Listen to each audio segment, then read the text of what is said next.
પશ્ચિમ બંગાળમાં મમતા બેનર્જીની સરકાર તે ભ્રષ્ટાચાર, બળાત્કાર અને અત્યાચારની સરકાર છે તેવું અનુરાગસિંહ ઠાકુરે કહ્યું હતું.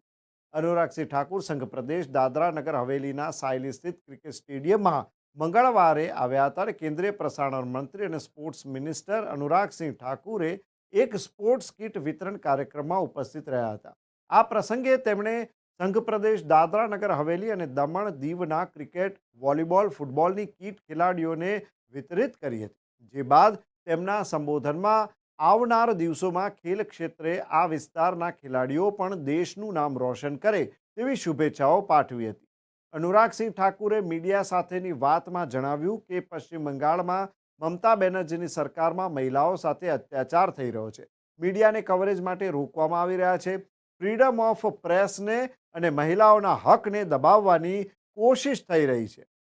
મમતા બેનર્જીની સરકારમાં પશ્ચિમ બંગાળના ભ્રષ્ટાચાર, બળાત્કાર, અત્યાચાર વધ્યા છે. પશ્ચિમ બંગાળમાં મમતા બેનર્જીની સરકાર ભ્રષ્ટાચાર, બળાત્કાર અને અત્યાચારની સરકાર છે તેવા પ્રહારો અનુરાગસિંહ ઠાકુરે કર્યા હતા.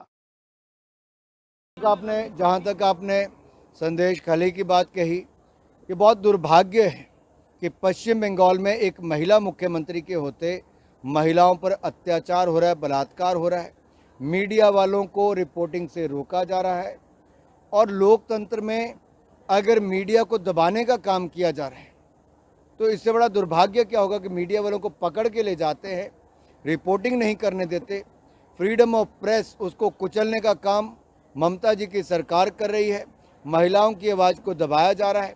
आखिरकार ये कैसी सरकार है जहां लोकतंत्र में कानून व्यवस्था ध्वस्त हो चुकी है। आखिरकार एक महिला मुख्यमंत्री के रहते अगर महिलाओं को सम्मान नहीं मिलेगा तो संदेश खली का ये संदेश देश की गली गली तक गया है कि किस तरह से भ्रष्टाचार, अत्याचार, बलात्कार इनको संरक्षण दे रही है ममता जी की।